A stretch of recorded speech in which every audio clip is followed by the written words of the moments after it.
Kua whakae tētahi umanga tupeka nui o te ao. Me kaua te hunga taiohi e momi hikareti. Kai pāngia rātau e nā momo mate o te tupeka. He kōrero i maringiho i ngā nutu o nā māngai o Philip Morris i mua i te aroaro o te komiti whiriwhiri i ngā take Māori o te whare pāremata. I reira, Aroihana Nuri e whakarongwana. Koina i te hua o te tangata kua neke atu i te toru te kau tau e momi ana i te tūpeka.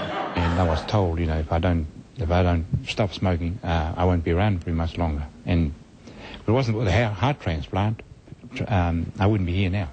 He manawa hou tō mohi waiti i nāia nei, engari ko ia tētihi o te hunga wai marie.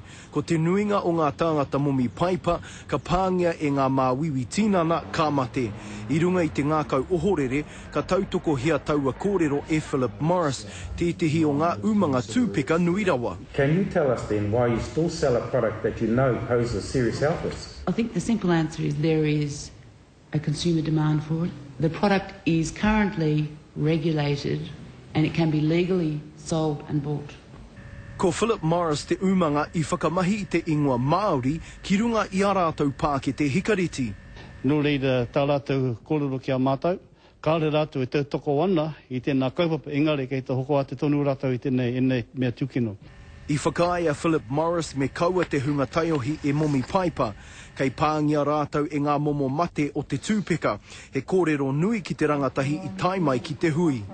Kia kaua e kai paipa I te mea ko mātou ngā rangatahi, ngā rangatira moa pōpō, me te mea kia tū, hei kai arahi mo ngā ure kei te haere tonu mai. Henei mea tūkino, hei whakamate manawa, hei whakamate tinana, hena gauro ahra nei. Hei te marama o here turi kōka ka whakatakotoria atu te pūrongo a te komiti Māori ki roto I te whare pāremata. Roihana Nuri, Te Karere.